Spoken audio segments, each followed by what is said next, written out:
Hi all. അപ്പോൾ ഇന്ന് രണ്ട് മത്സരമാണുള്ളത്. അപ്പോൾ ആദ്യത്തെ മത്സരം സൺറൈസേഴ്സ് വേഴ്സസ് രാജസ്ഥാൻ റോയൽസ്. മത്സരം നടക്കുന്നത് ഹൈദരാബാദ് വെച്ചാണ്. ഇന്ന് വൈകുന്നേരം ഈവനിങ് മാച്ചാണ്. So what you expect from that match, right? അതായത് depends on who batting first എന്ന് പറയേണ്ടി വരും. എനിക്ക് തോന്നിയിട്ടുള്ളത് രണ്ട് ടീമും തമ്മിലൊരു പ്രോപ്പർ മിസ് മാച്ച് അവിടെ ഉണ്ട്. Sunrisers seems like A very strong side, Rajasthan ഒരു വീക്ക് സൈഡായിട്ടാണ് എനിക്ക് തോന്നുന്നത് ഈ season.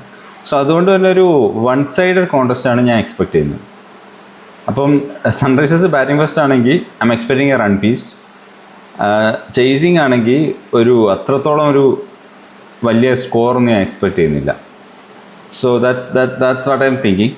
So regarding the teams and dream 11, Sunrisers chasing ആണെങ്കിൽ സൺറൈസേഴ്സിൻ്റെ ടോപ്പ് 4 ഇടുക. അതായത് എന്തായാലും അവരുടെ ടോപ്പ് 4 ആയിട്ടുള്ള ഹെഡ്, അഭിഷേക് ശർമ്മ, നിതീഷ് കുമാർ റെഡ്ഡി, ഇഷാൻ കിഷൻ, ഈ 4 പേരെ മിസ് ഔട്ടൊക്കെ ആയിരിക്കുക. നിതീഷ് കുമാർ റെഡ്ഡി പറയാൻ കാരണം എന്താണെന്ന് വെച്ചാൽ ആൾ ബോൾ ചെയ്യാനുള്ള ഒരു ചാൻസ് ഉള്ളതുകൊണ്ടാണ്. ഇനി ഫസ്റ്റ് ബാറ്റിംഗ് ആണെങ്കിൽ ഹെൻറിച്ച് ക്ലാസിനെ കൂടി ഇതിൽ ഇൻക്ലൂഡ് ചെയ്യുക. എന്നിട്ട് 7 പ്ലേയേഴ്സ് ഫ്രം ഹൈദരാബാദ് പിക്ക് ചെയ്യുക. കാരണം ബോളേഴ്സായിട്ട് മേ ബി മുഹമ്മദ് ഷാമീൻ എന്തായാലും ഇടുക, കാരണം ഹീസ് ഗോണ പിക്ക് സം വിക്കറ്റ്സ്. പിന്നത്തെ കേസെന്ന് വെച്ചാൽ രാജസ്ഥാൻ്റെ കേസിൽ സഞ്ജുവിനെ സ്കിപ്പ് ചെയ്യാമെന്നാണ് എനിക്ക് തോന്നുന്നത്.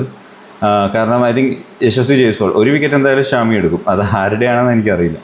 പിന്നെ നിതീഷ് റാണയാണ് മൂന്നാമതുള്ളത്. പക്ഷേ നിതീഷ് റാണയുടെ കേസ് എന്ന് വെച്ചാൽ he's A hit or miss. അതായത് ആൾ ഒരു മാച്ച് കളിച്ചാൽ അടുത്ത മാച്ച് കളിക്കില്ല, അങ്ങനത്തെയാണ്. ഇപ്പോൾ ഇത് ഫസ്റ്റ് മാച്ച് ആയതുകൊണ്ട് എന്തായിരിക്കും ആളുടെ പെർഫോമൻസ് എന്നുള്ളത് ഒരു ഐഡിയ ഇല്ല.